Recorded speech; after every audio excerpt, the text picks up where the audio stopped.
Salut à tous et bienvenue dans Débrief Pay-Per-View numéro 4. Aujourd'hui nous allons parler de Money in the Bank. Avant de commencer, j'aimerais faire un petit point. Il y a des matchs que je risque de vaguement évoquer parce que la qualité de certains matchs n'est pas forcément au rendez-vous. Donc autant être rapide dans cette vidéo, ce serait bien. Ne perdons pas de temps avec directement le premier match, The Usos vs Eric Rowan et Luke Harper. Alors une bonne entame de match, très sympathique. Les Usos ont vraiment bluffé et ont vraiment été très performants sur ce début de match. En tout cas, le pay-per-view a commencé de manière géniale, j'ai envie de dire. Le match n'a pas eu de temps mort et s'est enchaîné assez rapidement. Donc moi j'ai envie de dire, quoi de mieux pour commencer le pay-per-view? Victoire des Usos. Mention spéciale quand même pour la superplex fait par les deux Usos sur Eric Rowan. Et ensuite chacun des Usos a pu effectuer un big splash. Donc du coup, une bonne entame de match. Un très bon match pour commencer. C'est cool. Alors, tiers groupé sur les deux matchs féminins. Paige versus Naomi et Summer Rae contre Layla en guest arbitre Fandango. Qu'est-ce que je me suis fait chier, dis donc. Wow. Et dire que ça faisait depuis un bail qu'il n'y avait pas eu deux matchs féminins dans un pay-per-view WWE. On comprend vite pourquoi, hein. Putain, dis donc. Wow. J'ai de moins en moins d'espoir dans la division féminine. Et désolé hein, pour les fans de Paige, mais... Non, mais qu'elle rentre chez elle, franchement. L'Angleterre, c'est par là. C'est par là. Parce que là, ça commence vite à me gonfler. Là, elle me court sur le haricot. Elle gagne ses matchs avec une qualité tellement pourrave que même je préfère Brock Lesnar carrément. Ses matchs sont bien meilleurs. Non, franchement, faut arrêter avec Paige. Hein. Arrêtez le massacre. Que voulez-vous? Mais en plus, il y a eu un très beau botch dans le match. C'est super! Yeah! Non, ça l'est pas. Et comme dirait un collègue youtubeur... C'est de la merde. Troisième match, ou plutôt troisième farce, je sais pas comment je pourrais appeler ça. Adam Rose contre Damien Sandow dans la gimmick de Paul Revere, qui est une gimmick locale. Enfin, je sais pas, j'ai pas cherché sur Wikipédia et je m'en fous personnellement. Oh là là, match de merde. Franchement. Non, j'ai rien à dire dessus, je me suis fait chier. Ah oui, si, quand même, victoire d'Adam Rose. Bon, je sais pas si c'est vraiment très important de le dire. Quatrième match, et là on commence à attaquer du lourd, du très très lourd. Enfin, sur le papier, ça annonçait du lourd. Sur le papier. Premier Money in the Bank ladder match, enfin premier ladder match parce qu'il n'y a pas eu de second Money in the Bank cette année, il n'y en a eu qu'un seul. Alors je vais pas faire la liste des participants, ce sera dans l'image juste ici. Enfin, par là, avec la magie du montage. Oh. Du coup, Rob Van Dam qui maîtrisa une bonne partie du match. Du coup, c'était très sympa. Swagger reprit le match ensuite à son compte. Comme fallait s'y en douter, un affrontement Seth Rollins contre Dean Ambrose. Même si, en plein milieu du match, des officiels sont venus voir Dean Ambrose parce que le pauvre s'était fait mal au poignet. En même temps, je pense que oui, il s'était fait mal au poignet vu comment il se le tenait. Enfin, comme par magie, avec la magie du backstage, il a pu donc partir, mais revenir aussitôt. Et donc apparemment, il s'était pas si fait mal que ça. Match vraiment très bien. Peut-être un peu court et il y a des protagonistes qui n'ont servi à rien, ce qui est le cas de Dolph Ziggler. Ce mec n'a servi à rien. J'adore Ziggler pourtant, mais là le mec il a servi à rien de la figuration. Et Kofi, j'ai même cru qu'une fois il allait décrocher la mallette et ben non. Dean Ambrose qui revient vers la fin du match comme ce que je voulais dire. Il s'en prend à Seth Rollins. Commence à grimper l'échelle et au moment où il pourrait toucher la mallette, pouf! Les quatre coins du ring s'enflamment, Kane arrive, s'en prend à Ambrose, essaye de prendre Rollins, le met sur l'échelle, dit genre tiens je te tiens l'échelle, vas-y grimpe, récupère la mallette. Et victoire de Seth Rollins. Non, là du coup ça m'a pas trop gêné. J'ai bien aimé, un match très sympathique du coup. J'aurais aimé qu'il dure quelques minutes de plus et avec un peu plus d'action, mais là je chipote, hein. Franchement, déjà rien que le match là se suffit à lui-même. Un petit match sympa. Je vais rapidement passer sur le match suivant, Stardust et Goldust versus Ryback. Match très sympa et on sent que Goldust est vraiment sur la fin parce qu'il est en train de se laisser faire quasiment. On le sent même plus combattant, il a plus l'esprit vif et du coup, il se fait rétamer la gueule dans ses matchs.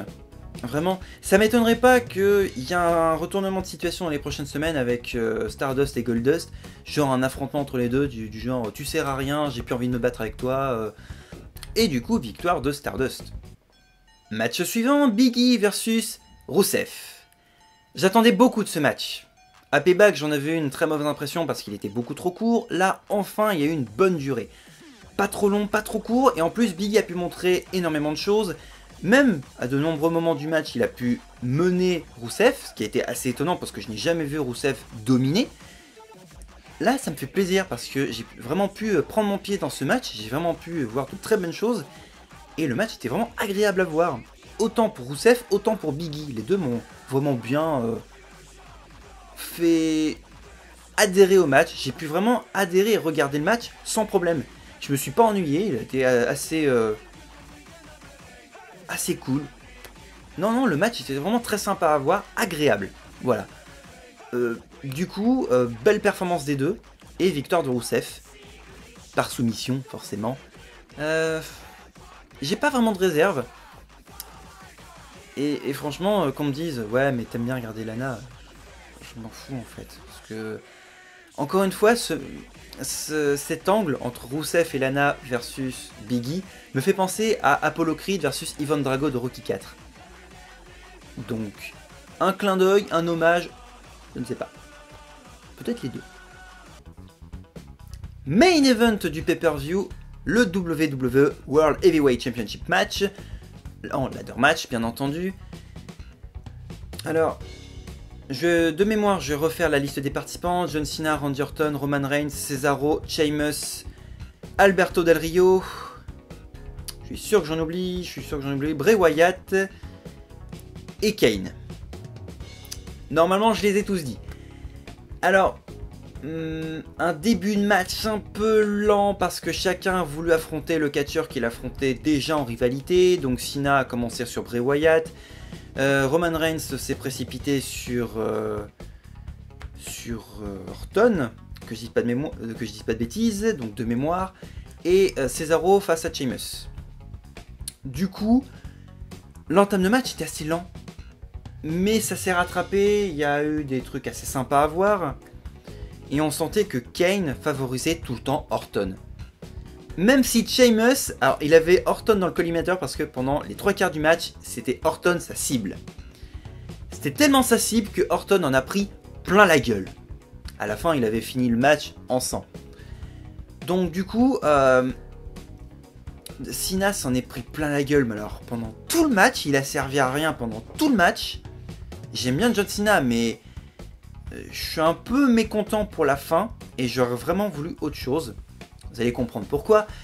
Roman Reigns, j'ai vraiment cru qu'il allait l'emporter parce que tout le monde me dit non, c'est trop tôt pour lui, etc. Moi aussi, je pense que c'est trop tôt pour lui et j'aimerais qu'il fasse ses preuves en solo d'abord.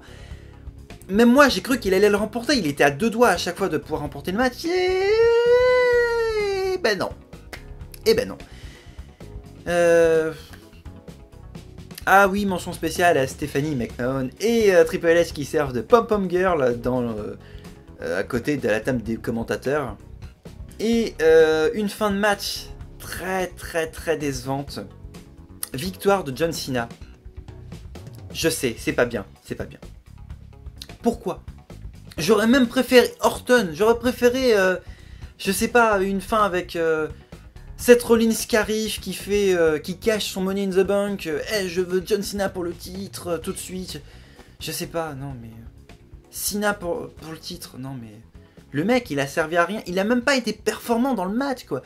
J'ai l'impression qu'ils lui ont donné la ceinture parce que le pay-per-view se passait chez lui, à Boston. Du coup, non. Pour moi, c'est un hold-up, là, carrément. C'est hey, je garde la ceinture pour ma gueule. Remarque, il n'a pas touché à une ceinture depuis quasiment 1 an.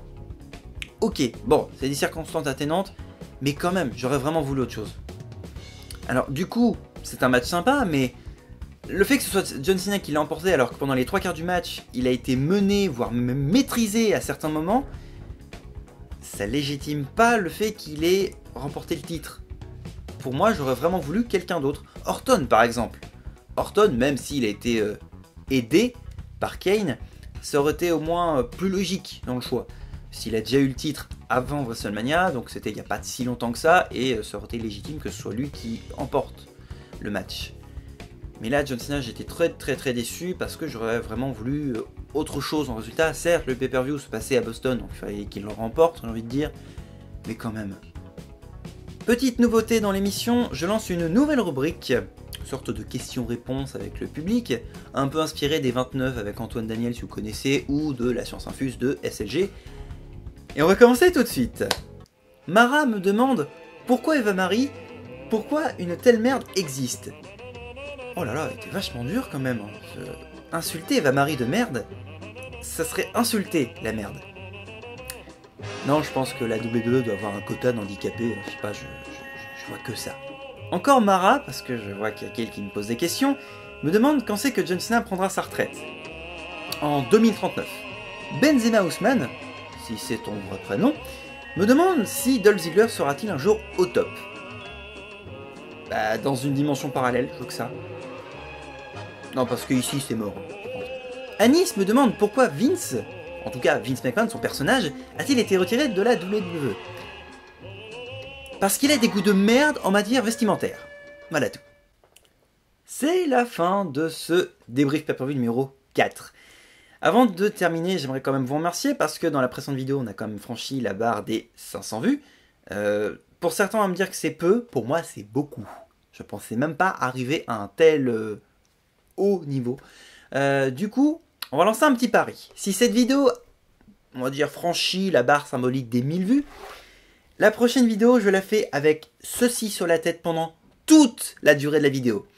Donc, à vous de voir. Si on dépasse les 2000 vues, on verra en conséquence. Hein.